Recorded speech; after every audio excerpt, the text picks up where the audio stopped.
আসসালামু আলাইকুম প্রিয় শিক্ষার্থী। আমরা অনেকেই ধ্বনি, শব্দ ও বর্ণের পার্থক্যগুলো গুলিয়ে ফেলি। আজকে জানবো ধ্বনি, শব্দ ও বর্ণের পার্থক্যগুলো। ধ্বনি কি? ধ্বনি হলো ভাষার ক্ষুদ্রতম একক, অর্থাৎ বাকযন্ত্রের সাহায্যে উচ্চারিত ভাষার এমন ক্ষুদ্রতম একক যা শব্দ গঠনে উপযোগী এবং যার অবস্থান পরিবর্তনের ফলে শব্দের অর্থ পরিবর্তন হতে পারে।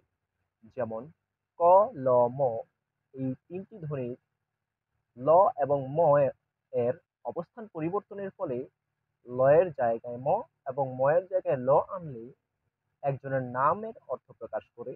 কমল অর্থাৎ কলম থেকে কমল হয়ে গেল, এই তিনটি ধ্বনি অবস্থান পরিবর্তন করে।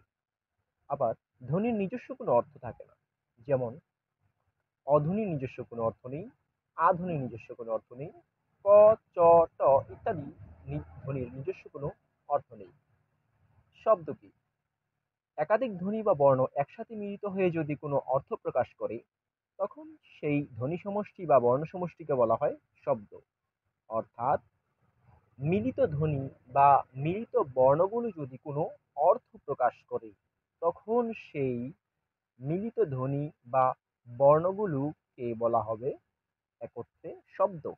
যেমন ক, ল, ম এই তিনটি ধ্বনি একত্রে মিলিত হয়ে কলম অর্থ প্রকাশ করছে, তাই কলম একটি শব্দ। তেমনি কমল বা আকাশও এক একটি শব্দ। বর্ণ কি? বর্ণ হলো ধ্বনির লিখিত রূপ। আমরা অনেক ধরনের ধ্বনি ব্যবহার করি, কিন্তু সকল ধ্বনির লিখিত রূপ নেই। যেমন বিভিন্ন কিছুর আওয়াজ, হর্নের আওয়াজ, পশু পাখির আওয়াজ, ধ্বনিকে এক প্রকার আওয়াজও বলা চলে। তাই এই সকল ধ্বনির লিখিত রূপ আমরা পাই না।